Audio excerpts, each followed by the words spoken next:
کوئی ہم نے اس پہ ایکشن لیا نہیں لیا، تو اس میں اور ہمت آ گئی کہ آج اس نے یہ بڑا قدم بھی اٹھا لیا۔ میں سپریم کورٹ اپنے چیف جسٹس عمران خان صاحب پرائم منسٹر پریزیڈنٹ سے مطالبہ کرتا ہوں کہ پلیز خدا را اس ملک میں ایسے سخت قوانین بنائیں جو حضرت عمر فاروق رضی اللہ تعالیٰ عنہ کے دور میں تھے، جو جنرل ضیاء الحق کے دور میں تھے، کہ سامنے چوراہے پہ کوڑے مارے جائیں، سامنے سنگسار کیا جائے، ایسے قوانین بنائے جائیں، ایسی سزائیں دی جائیں جو کہ اسلامی قوانین میں لکھے گئے ہوں، جو اسلامی تاریخ میں ہوں، موجود ہوں، کہ اسلامی قرآن اور سنت کی روشنی میں فیصلے کیے جائیں، اور وہ سزائیں اسی طریقے سے دی جائیں جو اسلام اور سنت میں، اور قرآن اور سنت میں جس کی اجازت دی گئی ہو۔ اگر ہم نے قرآن اور سنت کو چھوڑ دیا اور وہ سزائیں نہیں دی صرف اس وجہ سے کہ نہیں ہم تو لبرل ہیں، ہم تو دنیا میں بدنام ہو جائیں گے، تو پلیز خدا را اس سوچ کو دماغ سے نکال دیجئے۔ میرے نبی کے طریقے، میرے صحابہ کے طریقے میں ہی، اہل بیت کے طریقے میں ہی ہماری بچت ہے، ہمیں انہی کے طریقوں کو فالو کرنا ہے۔ انہوں نے جو سزائیں دی ہمیں بھی وہ سزائیں دینی چاہیے، انہوں نے جو جزا دی ہمیں بھی وہ جزا دینی چاہیے، وہ جو طریقہ اپناتے تھے ہمیں وہ طریقہ اپنانا چاہیے، تاکہ ہم اپنی عورتوں کو، اپنے بچوں کو، اپنے معاشرے کو ایک مہذب، سمجھدار اور پڑھا لکھا معاشرہ بنا سکیں۔ ہم اگر انہی چیزوں کے پیچھے پڑے رہیں گے تو یہ معاشرہ کیسے ترقی کرے گا؟ کیسے لوگوں میں یہ ہمت پیدا ہو جاتی ہے کہ جہاں یہ ہمت تب پیدا ہوتی ہے جہاں انصاف کے تقاضے پورے نہیں ہوتے۔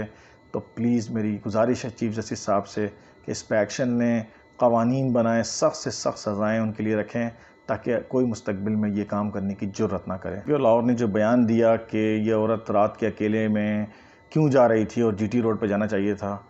ارے میاں کیا بات کرتے ہو؟ یہ رات کے اندھیرے میں جا رہے یا دن کے اجالے میں جائے،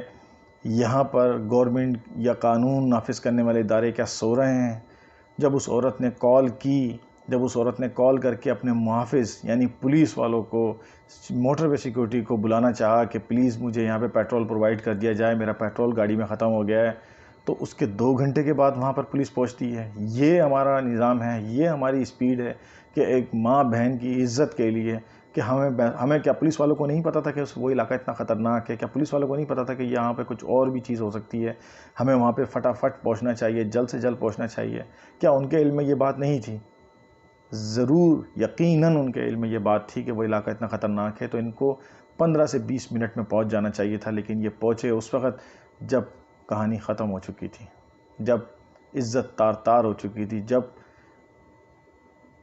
جس کے قدموں تلے جنت ہے اس ماں کی عزت تار تار ہوئی، تو ہم کیسے برداشت کر سکتے ہیں دوستو؟ مجھے تو سمجھ میں نہیں آ رہا، میرے تو اوسان خطا ہو جاتے ہیں کہ جب میں سوچ میں پڑتا ہوں، اس پہ سوچنے لگتا ہوں، تو میرے پاؤں کے نیچے سے زمین نکل جاتی ہے کہ ایسا بھی ہو سکتا ہے، ایسا ہوا ہوگا۔ میں اس واقعے کو امیجنیشن میں لے کر آتا ہوں کہ کیا ہو رہا ہوگا، کیسے ہوا ہوگا، اس عورت نے کیسے ریزسٹ کیا ہوگا، اپنے بچوں کے آگے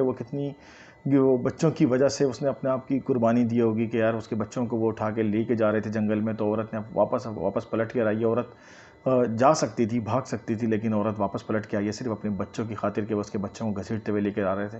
اور وہ درندہ صفت انسان ان کو گھوسے مکے مار کے لے کے جا رہے تھے، ان کے پاؤں سے خون نکل رہا تھا، ان کے جوتے پھٹ چکے تھے، اور اس عورت، اس ماں کے سر پہ انہوں نے پتھر مارا، ڈنڈے مارے، مکے مارے۔ یہ کون سا معاشرہ ہے دوستو؟ یہ کس طرح کے معاشرے میں ہم رہ رہے ہیں؟ کیا یہ،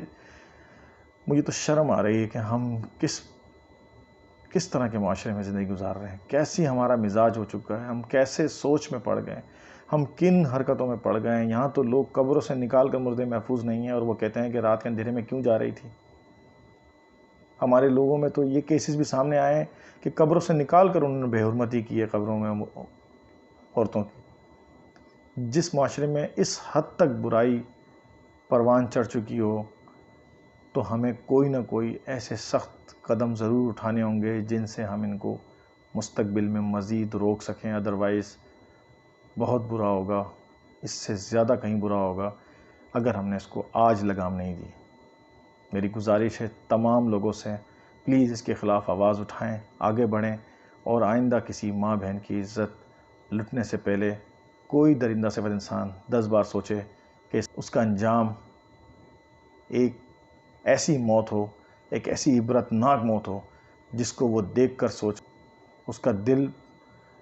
10 بار سوچے کہ میں یہ کیا قدم اٹھانے جا رہا ہوں اور وہ یہ قدم نہ اٹھائے۔ میری دعا ہے کہ اللہ تعالیٰ ان بچوں کو صبر جمیل عطا فرمائے اور ان کی دماغوں سے، ان کے ذہنوں سے یہ نقش مٹا دے اور ان کو بھرپور زندگی گزارنے کی توفیق عطا فرمائے اور ان کو واپس اپنی نارمل لائف میں لے کر آئے۔ میں آگے کچھ نہیں کہہ سکتا۔ السلام علیکم۔